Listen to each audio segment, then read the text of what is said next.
किशन एक बार पुनः आपके इस प्यारे से education channel target point field study में आपका स्वागत करते हैं। आज कक्षा 11 के एक नए चैप्टर नए अध्याय की तरफ हम चलेंगे, जिसमें हम प्रक्षेप गति के विषय में पढ़ेंगे, जो आपके कक्षा 11 का बहुत बेहतरीन टॉपिक है ना, प्रोजेक्टाइल मोशन जिसको कहते हैं ना, प्रक्षेप गति, समतल में गति। सीधा सा बात मैं आपको बताऊं तो इसका इस चैप्टर का छोटा सा नाम यदि मैं आपको बताऊं, जैसे प्रक्षेप गति है तो यदि मैं इसको कहूं मोशन अंडर ग्रेविटी तो फिर भी वो बात भी सही होगी, क्योंकि ये जो मोशन कराता है ये अंडर ग्रेविटी के अंतर्गत बात करते हैं। दूसरी बात है यह कि हम इसे एक समतल के अंतर्गत पढ़ते हैं, तो एक समतल में जो 2D मोशन होगा उसको हम कहते हैं प्रक्षेप गति। तो ये एक प्रक्षेप गति एक अच्छा उदाहरण होगा एक समतल में 2D गति के लिए ना, 2D मोशन के लिए, तो यानी दो विमी गति के लिए प्रक्षेप गति उसका एक अच्छा सा एग्जाम्पल है। तो उसी पे आज मैं डिस्कस करने वाला। देखिए प्रक्षेप गति होता क्या है, इस बात को पहले समझे। देखिए मैं आपसे एक बातें करूं कि एक व्यक्ति है, ऐसे समझे, यानी चैप्टर का नाम है प्रक्षेप गति। तो यार देखो, यदि मैं आपसे एक बातें करूं कि एक व्यक्ति यहाँ पे खड़ा है, समतल पे एक व्यक्ति यहाँ खड़ा है, ठीक है, और ये व्यक्ति क्या करता है, किसी गेंद को ऐसे ऊपर की तरफ ना, किसी ब्लॉक को यदि ऐसे ऊपर की तरफ फेंकता है तो ये गेंद क्या करेगा, इस तरीके से, यानी मैं आपसे बातें करूं तो इस तरीके से यह गेंद क्या होगा, निरंतर ऊपर जाता रहेगा और उसकी स्पीड धीरे धीरे क्या होगी, कम होगी।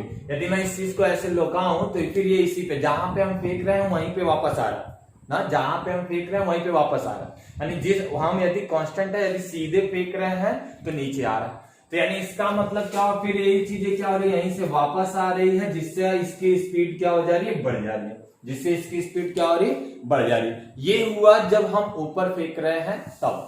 एक सिंपल बात हम और समझ के चलते हैं कि हम यदि इस तरीके से क्षैतिज ले लें और क्षैतिज यदि विदाउट फ्रिक्शन में आपसे बातें करूं तो एक ब्लॉक ले लें, यानी एक का ऐसे मोशन करती हुई गाड़ी ले लें। यदि मैं किसी प्रकार का इस पे कोई प्रभाव ना दिखाऊं, फ्रिक्शन को ना दिखाऊं, तो देखो ये कांस्टेंट स्पीड से क्या होगा, आगे की तरफ बढ़ता जाएगा कांस्टेंट स्पीड के। अब बार बार मैं देखूं तो ये क्या होगा, थोड़ी देर बाद यहाँ, फिर थोड़ी देर बाद यहाँ, थोड़ी फाइनली ये इस तरीके का मोशन करेगा, ठीक है। तो ये आपका हुआ, इन दोनों का जो मिक्स होगा एट टाइम इन दोनों का जो मिक्स होगा, उसी मिक्स को ही हम कहते हैं प्रक्षेप गति। एक सीधा सा एग्जांपल जैसे हम समझ ले, तो एग्जांपल में जैसे हम कह रहे हैं कि ट्रेन यदि चल रही है और ट्रेन में हम बैठे हैं, तो एक छोटा सा एग्जांपल बच्चों के दिमाग में आता है कि ट्रेन यदि चल रही है और ट्रेन में हम किसी पार्टिकल को ऐसे लौकाते हैं, फिर भी वो मेरे हाथ में ही आके गिरता है। ऐसा क्यों है, क्योंकि हम फेंक रहे हैं ऊपर।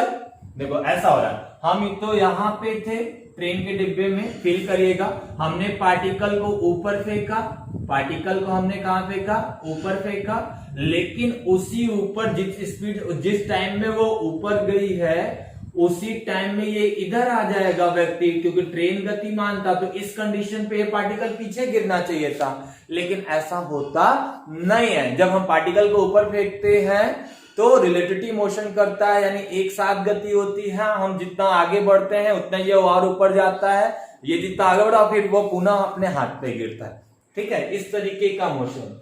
तो एक सीधी से मैं बात करूं आपसे कि ये एक ऊर्ध्वाधर फेंक रहा, ऊर्ध्वाधर आ रहा है, क्षैतिज जा रहा है, क्षैतिज आ रहा है। यदि मैं किसी पार्टिकल को इन दोनों के विपरीत, यदि मैं इन पार्टिकल को इन दोनों के विपरीत इन द सेंस ऑफ, यदि मैं किसी एंगल पे फेंकूं, यदि मैं किसी एंगल पे फेंकूं तो क्या होने वाला है, क्या होगा, उस चीज को देख ले। जैसे मैं कह रहा हूं किसी पार्टिकल को मैं यहां से सर्टेन एंगल पे यदि फेंकूं, किसी इस थीटा एंगल पे, अभी क्या था, इसके पहले मैं पार्टिकल को ऊपर सीधा फेंका था, या तो ये ऊपर गया था या तो ये सीधा गया था, दो तरीके का मोशन दिखा है। लेकिन अब मैं किसी एंगल पे ऐसे फेंक रहा हूं, किसी एंगल पे इस तरीके से फेंक रहा, तो उस कंडीशन पे ये थीटा एंगल पे जब जाएगा, थीटा एंगल पे जाएगा तो इस समय इसके दो कंपोनेंट काम करेंगे। एक क्या होगा कि ये कुछ, यानी मैं कहूं कि इससे मैंने यहाँ फेंका तो ये देखो, यदि सीधी से मैं बातें करूं तो ये ऐसा होगा, यानी किसी पार्टिकल को मैंने यहां से इस तरीके से किसी पार्टिकल को हमने फेंका तो ये देखो इस तरीके का मोशन करता हुआ ये पार्टिकल कहाँ चला आएगा, नीचे चला आएगा। यानी एट टाइम यहाँ होगा, एट टाइम यहाँ होगा, फिर यहाँ होगा, फिर यहाँ होगा, इस तरीके का मोशन करता हुआ कहाँ आएगा, नीचे आएगा। तो इस प्रकार के मोशन में, यहाँ देखो मैंने किसी एंगल पे इसको फेंका था, इस प्रकार के मोशन में दो चीजें काम आने वाली है। जैसा कि हमने चैप्टर के स्टार्टिंग में बताया कि यदि मैं इसको मोशन अंडर द ग्रेविटी कह दे, या इसको मैं कह दूं मोशन अंडर द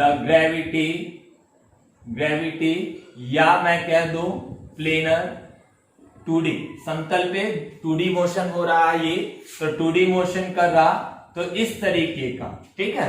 तो याद देखो, जब इस तरीके का कंपोनेंट हो रहा है, तो यदि मैं इसको ओरिजिन मान लूं, तो इसमें देखो इस पार्टिकल के दो कंपोनेंट देखने को मिल रहा है। एक क्या हो रहा है कि एक पार्टिकल जब यहां पहुंचा है, तो देखो ये एक्स पे भी कुछ दूरी चला है, वाई पे भी कुछ दूरी चला है। यदि जब पार्टिकल यहां पहुंच रहा है, तो देखो यहाँ पे ये एक्स पे इतना दूरी चल रहा है, वाई पे इतना दूरी चल रहा है। तो यानी इस वेलोसिटी के दो कंपोनेंट हमें मिल रहे हैं। यानी ये पार्टिकल जब ऊपर जा रहा है, तो कुछ एक्स पे भी जा रहा है, कुछ वाई पे भी जा रहा है, कुछ एक्स पे भी जा रहा है, कुछ वाई पे भी जा रहा है। और फिर ये मैं यहां जा रहा हूं उसके मैक्सिमम हाइट पे, तो वहां क्या हो रहा है, देखो फिर भी एक्स गया है तो वाई भी गया है। तो यानी यहाँ पे बार बार देखिए, तो ये जो मोशन हो रहा है दो वे में हो रहा है। एक क्या हो रहा है, क्षैतिज हो रहा है, एक ऊर्ध्वाधर हो रहा है। एक क्षैतिज हो रहा है और एक क्या हो रहा है, ऊर्ध्वाधर हो रहा है। तो उसी बात को आज हमको समझना है कि कैसे कैसे ये मोशन करेंगे, ठीक है। और क्या होता है प्रक्षेप गति। आज हम इंट्रोडक्शन क्लास की बातें कर रहे हैं, तो आज हम इसी पे चर्चा करेंगे आपसे। तो देखिए, सबसे पहले हम एक ले लेते हैं, हमने क्या किया, एक समतल ले लिया, और इस समतल पे हमने एक व्यक्ति को लिया, और ये व्यक्ति किसी पार्टिकल को यहां से ऐसे फेंकता है। तो ये पार्टिकल कभी यहाँ, कभी, जैसे मैं कह दूं, तो ये पार्टिकल इस तरीके से मूव करता हुआ ये ऐसा जाता है, यानी इस तरीके से गया है। ये पार्टिकल किसी क्षण यहाँ, किसी क्षण यहाँ, किसी क्षण यहाँ, किसी क्षण यहाँ, किसी क्षण यहाँ, किसी क्षण यहाँ करता हुआ कहाँ चला आएगा, नीचे चला आएगा। तो इस कंडीशन पे एक बात देखिए कि जब हमने मान लिया कि इसका इनिशियल वेलोसिटी u था, इनिशियल वेलोसिटी कितना था, u था, तो यह दो कंपोनेंट में बट के चल रहा है। एक कंपोनेंट इसका ये वाला कंपोनेंट, एक कंपोनेंट इसका ये वाला कंपोनेंट, यानी दो कंपोनेंट में बटा है। यदि ये इसका एंगल थीटा, तो ये वाला कंपोनेंट हो जाएगा इसका ux, और ये हो जाएगा हमारा क्या, uy। हमने आपको पिछले भी लेक्चर्स में बातें किया है कि वेक्टर कंपोनेंट जब पढ़ा रहा था, तभी ये जो क्षैतिज होता है जिसके साथ एंगल रहा होता है, ये हो जाता है किसके, u cos थीटा के हो जाता है, और ये बराबर हो जाएगा u किसके, sin थीटा के हो जाएगा, u किसके हो जाएगा, sin थीटा के। अब एक बात समझो, यहाँ पे यदि पार्टिकल यहाँ है तो भी, यदि पार्टिकल यहाँ है तो भी ग्रेविटी कहाँ लग रही है, नीचे। यदि पार्टिकल यहाँ है तो भी ग्रेविटी कहाँ लग रही है, नीचे। यदि पार्टिकल यहाँ है तो भी क्या कर रही है, ग्रेविटी कहाँ लग रही है, नीचे। यानी इसीलिए हमने कहा आपसे कि यह एक ऐसा मोशन है, कैसा मोशन है, मोशन अंडर द ग्रेविटी, यानी ग्रेविटी के अंतर्गत यह एक प्रकार का मोशन है जो 2D वे में काम कर रहा है, 1D और 2D वे में काम कर रहा है, एक्स एक्सिस और ऊर्ध्वाधर ना। तो एक बात समझ में आ रहा है कि जब पार्टिकल यहां पहुंच रहा है तो भी एक्स वेरी कर रहा है, ये वेरी कर रहा है। यदि पार्टिकल यहां पहुंच रहा है तो एक्स बढ़ रहा है, वाई बढ़ रहा है। यदि पार्टिकल यहां पहुंच रहा है तो भी देखिए एक्स बढ़ रहा है, वाई बढ़ रहा है। तो यानी इस प्रकार से ये पार्टिकल चल रहा है। तो देखो, इस प्रकार से जब पार्टिकल चल रहा है, तो यानी मैं दो कैटेगरी बना के चलूं, यदि मैं आपसे कहूं दो कैटेगरी बना के चलूं, तो कि एक्स एक्सिस पे कैसा मोशन इसका है, वाई एक्सिस पे इसका मोशन कैसा है, इस बात को पहले समझ लेते हैं, फिर मैं आगे की तरफ चर्चाएं करूंगा। तो यहां देखो, जब ये पार्टिकल ऊपर की तरफ गया है, तो ये पार्टिकल क्या किया है, कुछ क्षैतिज भी चला है और कुछ ऊर्ध्वाधर भी चला है। यहाँ भी पार्टिकल कुछ क्षैतिज चला है, कुछ ऊर्ध्वाधर चला है। यहाँ पार्टिकल कुछ क्षैतिज चला है, यहाँ ऊर्ध्वाधर भी चला है। यहाँ पे क्या हो जाएगा, जैसे मैं आपसे कहूं तो ये अंडर द ग्रेविटी काम कर रहा है, तो यहाँ इसकी स्पीड मान लेते हैं, इनिशियल वेलोसिटी 4 थी, 3 हो गया, 2 हो गया, 1 हो गया, यहाँ 0। तो y का जो कंपोनेंट होगा वी वाई कंपोनेंट यहाँ पे क्या हो जाएगा 0, लेकिन एक्स अभी भी देखो उसी डायरेक्शन में है, यानी एक्स का मोशन आगे की तरफ हो रहा है, यानी जो ग्रेविटी हो रही है, ग्रेविटी लग रही है वो केवल वाई एक्सिस पे लग रही है, यानी जो पार्टिकल एक्स एक्सिस पे इसका जो मोशन है उस पे किसी भी प्रकार का एक्सेलरेशन नहीं लग रहा, त्वरण नहीं लग रहा, यानी किसी भी प्रकार का त्वरण न लगने का मतलब, यानी ए 0 होने का मतलब उसके वेग में कोई परिवर्तन नहीं हो रहा। जब उसके वेग में कोई परिवर्तन नहीं हो रहा है तो इसका मतलब वो कांस्टेंट वेलोसिटी से क्या होगा, चलता रहेगा। तो इसी बात को आपको ध्यान में रखना है। तो देखिए जब ये 4 यहाँ होगा, 3 2 1, फिर यहाँ पे जब 0 होगा फिर इसकी स्पीड नीचे की तरफ बढ़ रही है क्योंकि ये खींच रहा है, तो 1 2 3 फिर क्या हो जाएगा 4। तो ये इस प्रकार से मोशन कर रहा है, और पूरे स्थिति में देखूं तो जो इसका एक्सेलरेशन है वो क्या है, जी है, अंडर द ग्रेविटी वाला ना, तो जी है, और ये जी हमेशा कहां लग रहा है, नीचे लग रहा है, और नीचे लग रहा है इस सेंस को यदि मैं आपसे कहूं तो वाई एक्सिस पे लग रहा है, यानी जो मोशन इसके वाई एक्सिस पे है वही एक्सेलरेट हो रहा है या नॉन एक्सेलरेट हो रहा है, या सीधी सीधी बात करें त्वरित हो रहा है या मंदित हो रहा है। यदि मैं यहाँ हाफ साइड बातें करूं, हाफ तक, तो ये धीरे धीरे मंदित हो रहा है, इसकी स्पीड घटती जा रही है, इसके बाद इसकी स्पीड लगातार क्या हो रही है, बढ़ रही है, इसका मतलब वहां से एक्सेलरेट होना शुरू हो गया। तो इसके दो कंपोनेंट पे मैं आपसे बातें कर रहा हूं, एक्स एक्सिस और वाई एक्सिस पे ये किस प्रकार का मोशन कर रहे हैं, ठीक है। तो यदि मैं आपसे करूं, यदि दो बातें मैं आपसे करूं कि एक्स एक्सिस पे इसका मोशन कैसा है और वाई एक्सिस पे इसका मोशन कैसा है, तो याद रखो वाई एक्स अक्ष पे कैसा मोशन कर रहा है, तो एक्स अक्ष पे हम देखें तो इसके वेलोसिटी का इनिशियल वेलोसिटी के दो कंपोनेंट है, एक किस पे है क्षैतिज घटक, एक आपका कैसा है ऊर्ध्वाधर घटक, यानी हॉरिजॉन्टल पे वो भी यूएक्स से जा रहा है और वर्टिकली वो कैसे जा रहा है, यूवाई पे जा रहा है, यानी क्षैतिज घटक इसका यू कॉस थीटा है और ऊर्ध्वाधर घटक इसका किसका है, तो यू साइन थीटा। तो यहाँ पे मैं आपसे बातें करूं तो इनिशियल वेलोसिटी ऑफ हॉरिजॉन्टल कितना है आपका यू कॉस थीटा, और यही बात करूं इनिशियल वर्टिकल कितना है यू वाई बराबर यू साइन थीटा। अब एक बात समझो, मैं दूसरी बातें मैं आपसे क्या कहा कि एक्स एक्सिस पे एक्सेलरेशन कितना है 0, इस पे कोई एक्सेलरेशन तो काम कर नहीं रहा, यानी मैं कहूं एक्सेलरेशन ऑफ एक्स एक्सिस कितना हो जाएगा 0, और एक्सेलरेशन ऑफ क्या वाई एक्सिस तो माइनस जी, क्या हमेशा कहां लग रहा है, नीचे लग रहा है, तो इस बात को ध्यान रखिएगा। अब एक बात समझो, जब इसका एक्सेलरेशन 0 हो गया, एक्स एक्सिस पे कोई एक्सेलरेशन नहीं हो रहा, यानी ये कांस्टेंट स्पीड से लगातार क्या होता रहेगा, आगे बढ़ेगा, कांस्टेंट स्पीड से ये लगातार क्या होगा, आगे बढ़ता रहेगा, उसी को हम लोग कहते हैं क्या ना, और कांस्टेंट स्पीड से आगे बढ़ेगा तो इसका मतलब क्या हो गया, उसका एक्सेलरेशन 0 होगा, इसका मतलब मैं फाइनल वेलोसिटी की बात करूं वाई एक्स एक्सिस पे तो वो आपका कैसा है, अचर है, अचर का मतलब वो कैसा है, कांस्टेंट है। अब जब ये कांस्टेंट होगा, वेरिएबल नहीं है, तो ये सेम स्पीड से पार्टिकल क्या होता रहेगा, आगे की तरफ बढ़ता रहेगा। दूसरी बात, मैं वाई एक्सिस पे इसकी बातें करूं तो आपको लग रहा है कि आपको दिख रहा है कि जी काम कर रहा है, और इसके हाफ साइड की मैं बातें करूं, यानी यहां से यहां तक की बातें करूं तो देख रहा हो उसकी स्पीड घट रही है ना, उसको खींच रहा है तो उसकी स्पीड घट रही है, और लेकिन हाफ साइड के बाद उसकी स्पीड बढ़ रही है, ऐसा बात करो।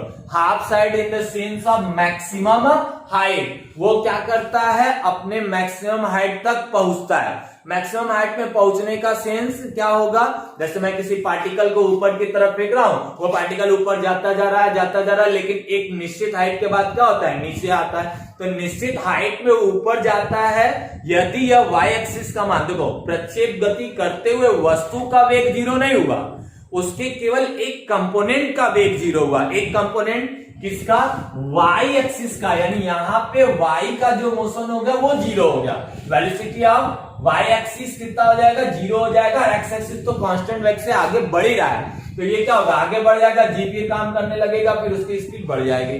तो यहां जब पहुंच रहा है इस पोजीशन पे, यानी मैक्सिमम हाइट पे जब पहुंच रहा है, एच मैक्स मैक्सिमम हाइट पे पहुंच रहा है ना, या तो कह लो जब तक उसके y वाले ऊर्ध्वाधर घटक का मान 0 न हो जाए, उस तब तक ऊपर जाता है, तो उस दूरी को कहते हैं हम लोग का मैक्सिमम ऊंचाई।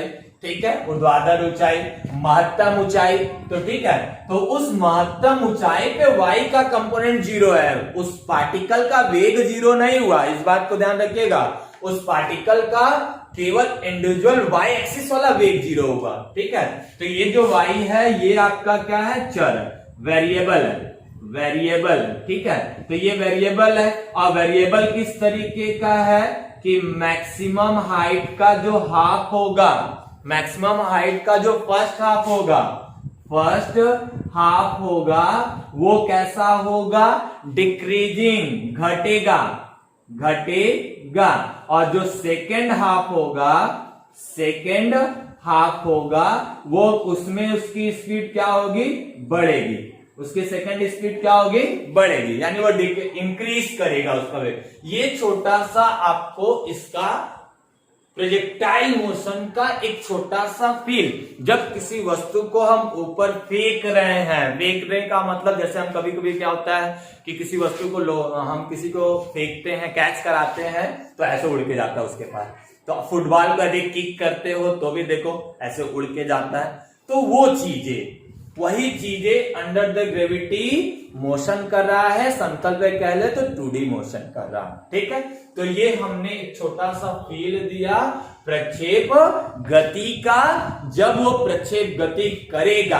अब प्रक्षेप गति किसे कहते हैं, उस बात का जो डिफिनेशन होगा मैं बोल रहा हूं उसको आप लिख लीजिए। ठीक है, तो पहले उस छोटे छोटे कंपोनेंट को समझिए, फिर उसके बाद हम ना, अभी डिफिनेशन मैं बोल रहा, डिफिनेशन पहले लिख लीजिए, फिर उसके बाद मैं आपसे, पहले इसको लिख लीजिए, पॉज करके इसको नोट कर लीजिए, और नोट करने के बाद मैं आपको डिफिनेशन प्रक्षेप गति का, तो अगली हेडिंग लगा लेंगे, आप लिख लीजिएगा 2D मोशन प्रक्षेप गति का।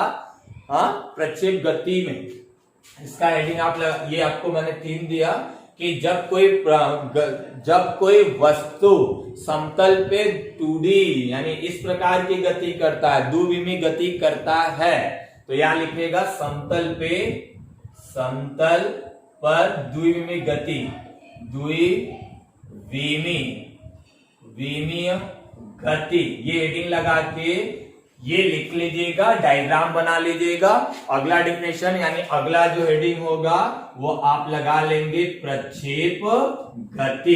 प्रक्षेप गति क्या होता है, प्रोजेक्टाइल मोशन। ठीक है, तो इस बात को आप पहले लिख लीजिए, इस बात को नोट कर लीजिए, फिर अगली हेडिंग लगाइएगा प्रक्षेप गति।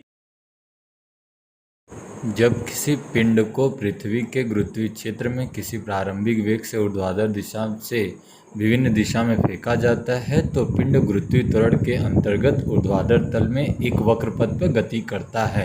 पिंड की इस गति को प्रक्षेप गति तथा पिंड द्वारा तय किए गए पथ को प्रक्षेप पथ तथा फेंके गए पिंड को प्रक्षेप कहते हैं। कि प्रोजेक्टाइल मोशन क्या हुआ, जैसा कि अभी डिफिनेशन अभी देखा है, डिफिनेशन में जैसा कि हमने बताया कि किसी वस्तु को ऊर्ध्वाधर से भिन्न दिशा में यदि फेंका जाए, मैंने जैसे कहा, जैसे डिफिनेशन अभी मैंने लिखवाया आपको कि किसी वस्तु को ऊर्ध्वाधर दिशा से यानी इस दिशा से किसी एंगल पे, यानी मैं कहूं ऊर्ध्वाधर दिशा से भिन्न दिशा से मतलब क्षैतिज से किसी एंगल पे ऊपर की तरफ फेंका जाता है, तो वो इस तरीके का मोशन करता है, वो इस तरीके का मोशन करता है। तो ये जो मोशन कर रहा है, इस मोशन को यानी जो डिफिनेशन में लिखा कि किसी, जैसे डिफिनेशन में मैंने लिखवाया कि किसी वस्तु को गुरुत्वाकर्षण के अधीन किसी भिन्न दिशा में, ऊर्ध्वाधर के भिन्न दिशा में फेंका जाए, तो वह एक वक्रीय पथ का निर्माण करते हुए गति करता है।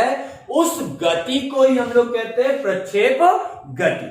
उस गति को यानी इसके इस मोशन को ही हम लोग कहते हैं लोग क्या, प्रक्षेप गति। और दूसरी बात, इसमें दूसरी बात हमने क्या कही आपको डिफिनेशन में, एक दूसरी बात हमने आपसे क्या कहा कि जो प्रक्षेप गति कर रहे यानी जो इस पाथ को तय कर रहा है, जो कारक या जो पिंड है, यानी ये जो पिंड है, जो कण है, यह पिंड जो वक्री पथ पे चल रहा है उसे हम लोग कहते हैं प्रक्षेप ना, प्रक्षेप कहते हैं। अब देखो दूसरी बात, ये जिस पथ को कर रहा है उसको कहते हैं प्रक्षेप पथ। इस पूरे रास्ते को कहते हैं हम लोग क्या, प्रक्षेप पथ।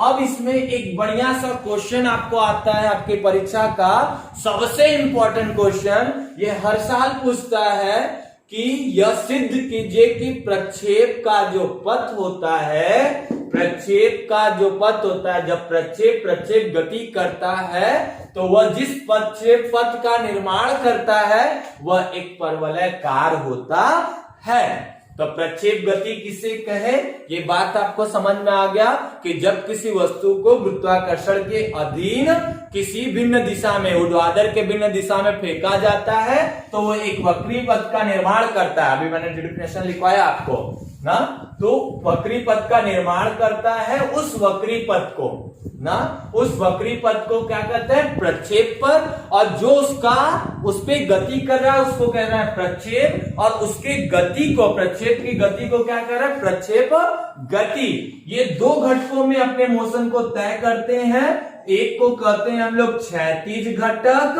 और एक को कहते हैं हम लोग ऊर्ध्वाधर घटक। एक को कहते हैं हम लोग क्या, ऊर्ध्वाधर घटक, हॉरिजेंटल, और ये हो जाएगा वर्टिकली। तो एक इसमें बहुत इंपॉर्टेंट क्वेश्चन आता है जिसमें हम लोग दिखाते यह बात को सिद्ध करना होता है कि प्रक्षेप का पथ परवलयकार होता है। तो इस बात को हम सिद्ध करते हैं और फिर आपको आगे की तरफ लेके चलते हैं। ठीक है, तो आइए उसको देख लेते हैं कि प्रक्षेप का पथ परवलयकार होता है। तो हम सिद्ध करते हैं, सिद्ध कीजिए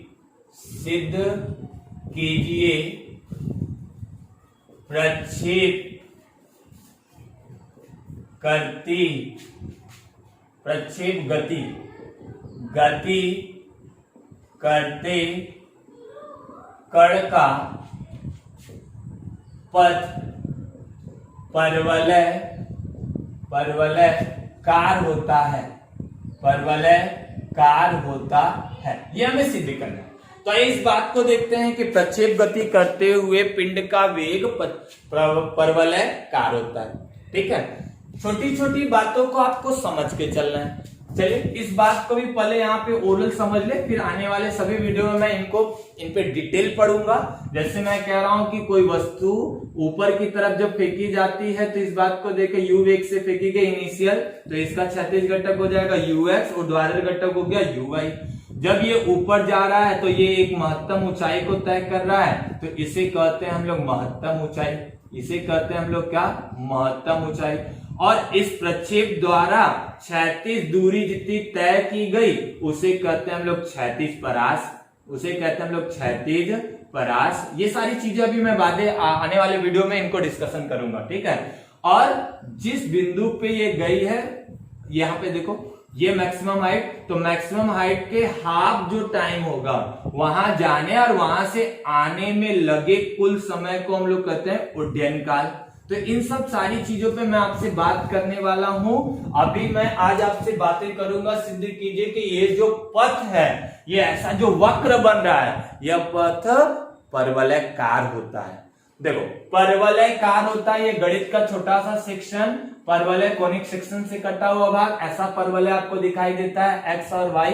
इसका जो स्टैंडर्ड इक्वेशन होगा, व्यापक पद होता है, वो आपका होता है y बराबर bx माइनस cx स्क्वायर। इस पद का समीकरण होता है, यानी इसके इस पद का समीकरण होता है।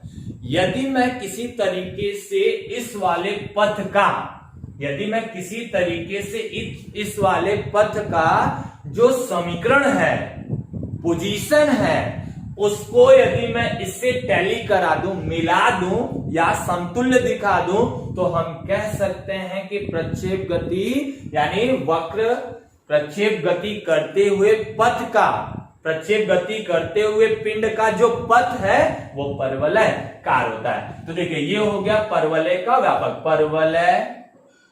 परवलय पथ का व्यापक पद। या समीकरण बोल लो। तो ये समीकरण, चलो आज देखते हैं, इस बात की पुष्टि करते हैं। चलिए हम यहां से ये ले लेते हैं, किसी वस्तु को मैं ऊर्ध्वाधर दिशा में इनिशियल वेलोसिटी u से फेंक रहा हूं और ये यहां से ऐसे गति करता हुआ, ये इस प्रकार से गति करता हुआ ना, इस प्रकार से गति करता हुआ ऐसे जा रहा है। ठीक है, देखो इनिशियल वेलोसिटी से फेंका u, तो ये देखो किसी एंगल पे जा रहा।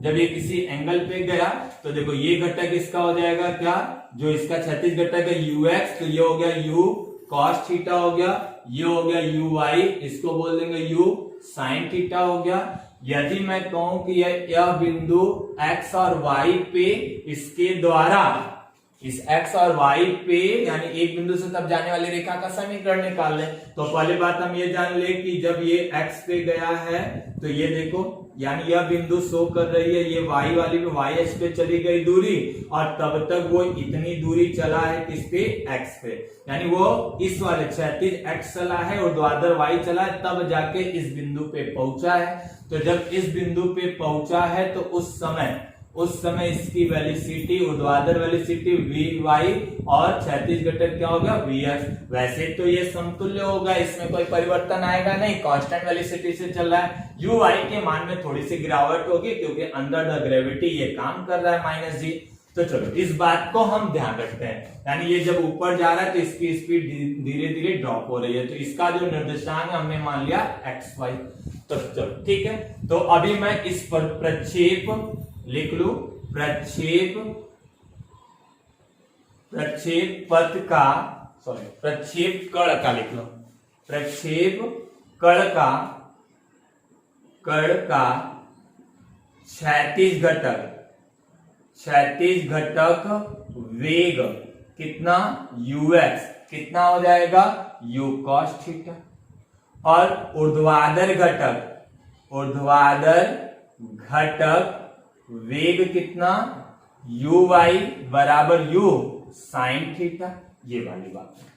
अब एक बात मैं यहां से निकालना चाहता हूं, जैसे मैं कहूं कि ये इस समीकरण को संतुष्ट कर रहा है तो xy से होके जाएगा, तो यदि मैं किसी तरीके से xy को संतुष्ट करा दूं तो बात समझ में आएगी। तो मैं ये कह सकता हूं इसका जो समीकरण है वही कैसा है, किसका है, परवलय का है।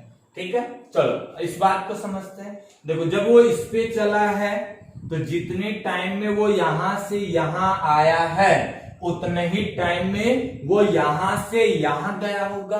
बोलो सेम, यदि मैं आपसे कहूं किसी वस्तु को हमने ऐसे फेंका, बात सुना, ऐसे जब फेंका तो वो देखो साथ दो मोशन एक साथ कर रहा है, एक एक्स पे जा रहा है, एक वाई पे जा रहा है, यानी वो इस तरीके का मोशन, यदि मैं दिखाऊं तो इस प्रकार का मोशन कर, किसी वस्तु को मैंने बीच से ऐसे फेंका तो वो ऐसे मोशन कर रहा है। मेरे हाथों को ध्यान से देखो, दोनों खुल रहे हैं। यदि एक पार्टिकल आगे, यहाँ एक पार्टिकल पहुंचा, यहाँ एक पार्टिकल पहुंचा, ठीक है, यहाँ पे तो एक पार्टिकल जब पहुंचा तो देखो यहाँ पे आ रहा है, एक पार्टिकल यहाँ पहुंचा तो फिर यहाँ आ रहा है, फिर एक पार्टिकल यहाँ पहुंचा तो ये यहाँ जा रहा है। तो इस तरीके का जो मोशन हो रहा है, ठीक है, तो दोनों एट टाइम हो रहा है, टाइम सेम है दोनों का। तो यहां देखो, तो मैं ये बात देख लो कि t समय पर क्षैतिज दूरी कितना चला है ना, t समय पे क्षैतिज दूरी कितना चला, तो देखो प्रक्षेप द्वारा t समय में चली गई दूरी हमने मान लिया x बिंदु के अकॉर्डिंग, किस वेग से चलेगा, ux से चलेगा, इनटू कितने टाइम तक, t टाइम तक, तो x बराबर ये हो जाएगा u cos थीटा इनटू कितना हो गया t। यहां से अब क्या कर लेते हैं हम लोग, t की वैल्यू निकाले तो t बराबर x अपॉन में u cos थीटा। तो ये देखो t इतने समय में वो यहां पहुंचा है। इसी बात को मैं यहां दिखाऊं, ठीक है, इसको मिटा देते हैं, इतने इसका काम नहीं है, तो मैंने आपको डिफरेंशिएशन के लिए बताया था, ठीक है। तो याद ये चीजें हो गई। अब देखो यहां पे क्या हो रहा है, यदि y पे इसका मोशन देखे, और y पे मोशन थोड़ा सा इसको और डिटेल में यदि ले जाऊं तो देखो इसको हम ऐसे भी निकाल सकते थे।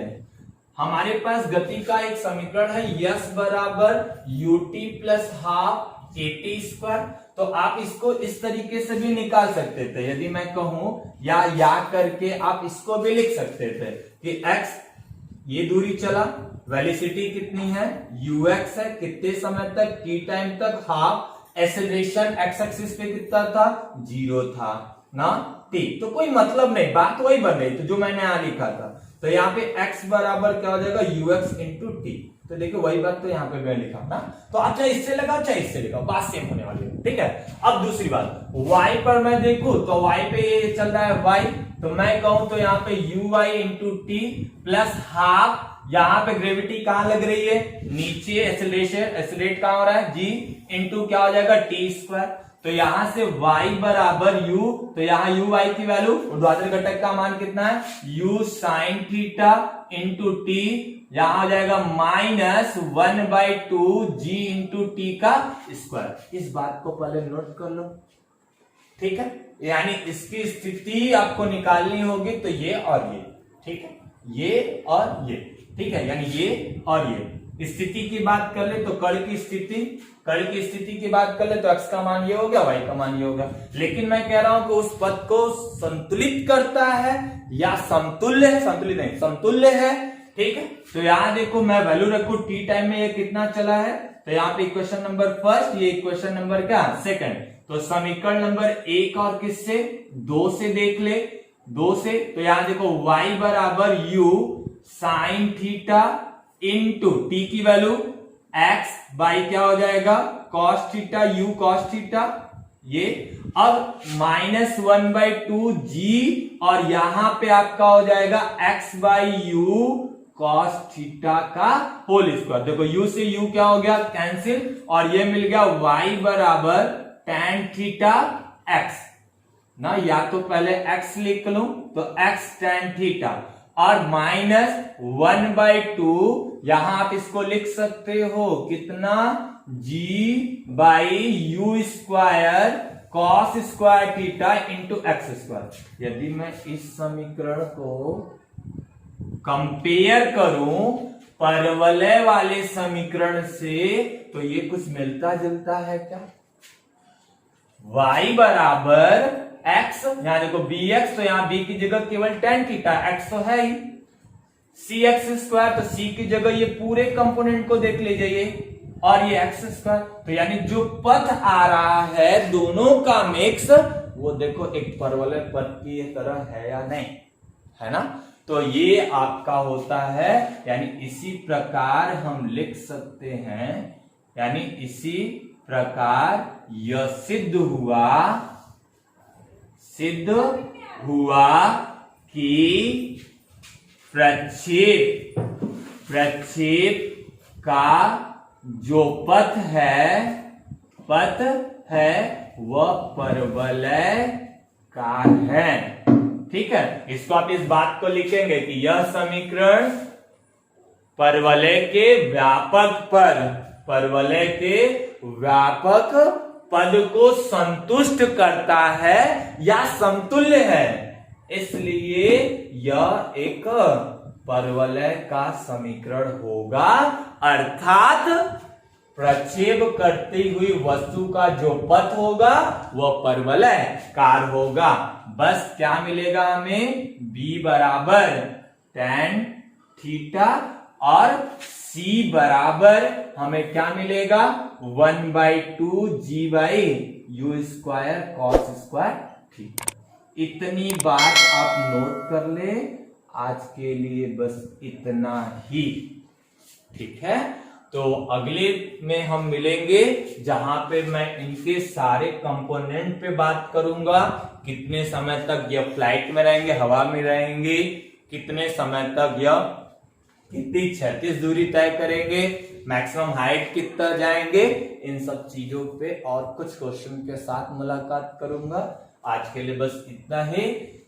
Thank you, best of luck, मन लगा के पढ़िए, घर रहिए, सुरक्षित रहिए, सुरक्षित रखिए, और आसपास सफाई का विशेष ध्यान रखिए, ठीक है। संक्रमण से बचने का प्रयास करिए। Thank you.